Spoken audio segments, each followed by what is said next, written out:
Brad Williams, Frugal Finance, more present value. Why? Because repeating this stuff over and over and over, you're going to become more familiar with the flow and the language and the hypotheticals. Here, we're going to use present value to value cash flows. Here is the recognized formula. How many times have we used this? Countless. This may be a little bit different, but the bottom line is when we're looking at bonds, we've used this half a dozen times, but here's the formula. And in a world with single risk-free interest rate, computing the present value of any stream of cash flows is relatively uncomplicated. It involves applying a discounted cash flow formula using the risk-free interest rate as the discount rate. For example, suppose you have a fixed income security that promises to pay $100 each year for the next 3 years. How much is this 3-year annuity worth if you know that the appropriate discount rate is 6% per year?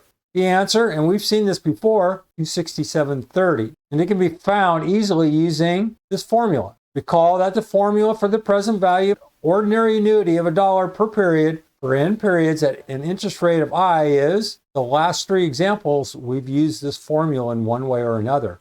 Now suppose that an hour after you buy the security, the risk-free interest rate rises from 6 to 7%, and you want to sell it.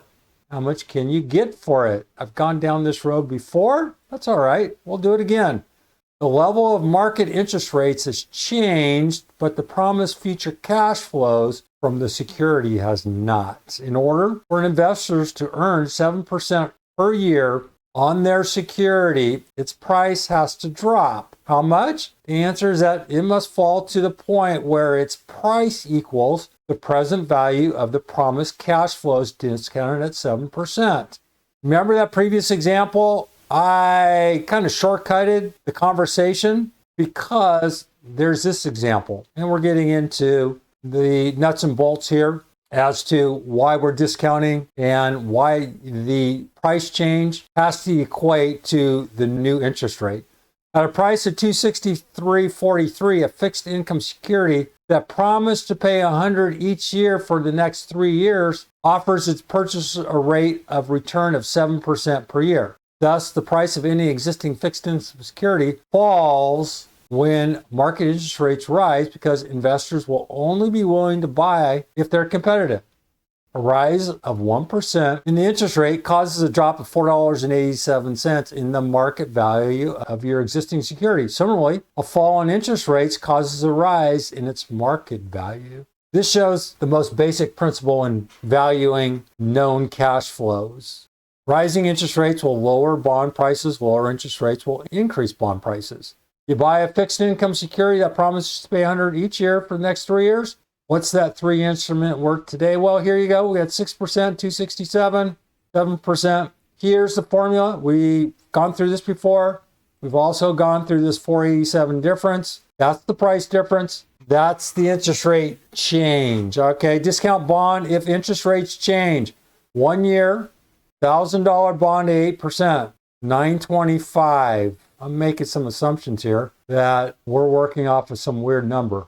1,001. If rates change an hour after you purchase, $917.43. 10 years, all we did was 1 year. If it matures in 10 years, $671.01.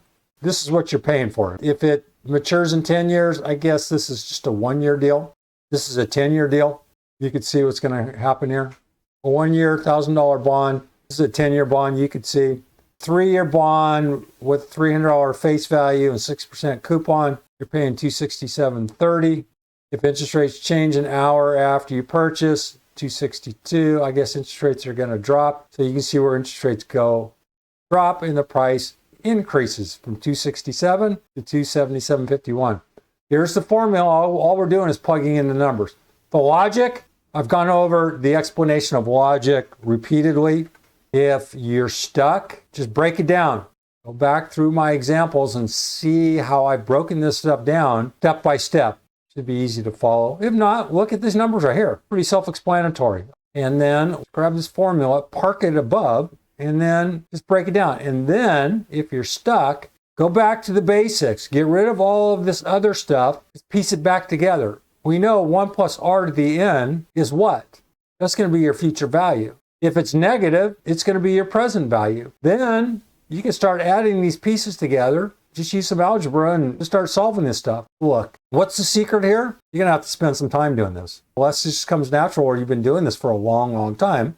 A lot of this stuff's going to be new. And the only way you're going to figure it out is just spend some time working at it. Brad Williams, Frugal Finance. Hope that helped.